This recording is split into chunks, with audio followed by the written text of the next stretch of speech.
Det er et arrangement, der bliver afholdt på restauranten Den Gyldne Okse. Og ideen er, at man har inviteret 50 gæster, og det er helt klassisk julearrangement, der kommer til at foregå. Der er and og risalamang og mandelgaver, og initiativtageren til det her arrangement, hvor man har inviteret 50 forskellige gæster, det er Marianne Vestergaard. Og Marianne, kan du ikke fortælle os, hvad er ideen bag det her? Jamen, ideen er jo egentlig bare, at samle dem, der ellers skulle sidde hver for sig rundt omkring i byen. Hvorfor skulle vi ikke bare sidde sammen? Det ville da være meget hyggeligere. Og ja, altså vi kommer jo til at være i sammenlagt, jeg har talt sammen, hvor mange år vi kommer til at være her i dag. Vi kommer til at være 3085 år under samme tag.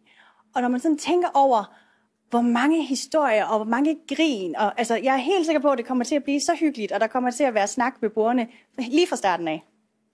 Altid tak for det. Og blandt de gæster, som kommer i aften, der er der blandt andet Hedvig Andersen og Alina Skov.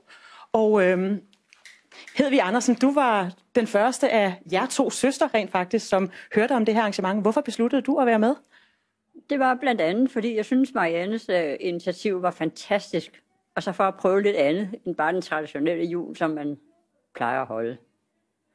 Så og du ringede så til din søster, og hvad sagde du så? Ja, efterfølgende ringede jeg til min søster og fortalte om det her arrangement, da vi jo sådan set skulle vi sidde alene, begge to, og så siger jeg til min søster, jamen, hvad med at komme herover?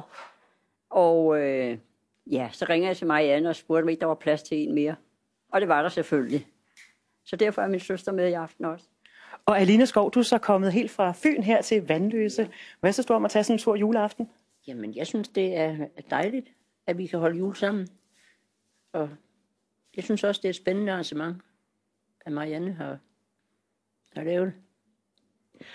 Nu plejer jul jo at være sådan noget meget med traditioner, men det her det er altså en ny måde at gøre det på. I får mulighed for at møde nogle nye mennesker, men i traditionsrige rammer.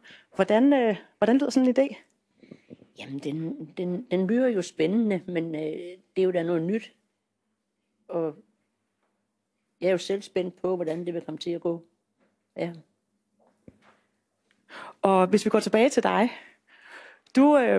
Du meldte dig til det her. Hvad regner du med, der kommer til at ske i aften? For det første, så regner jeg med, at der kommer nogle søde mennesker selvfølgelig, ikke? Og at man lærer nogle nye mennesker at kende i det hele taget.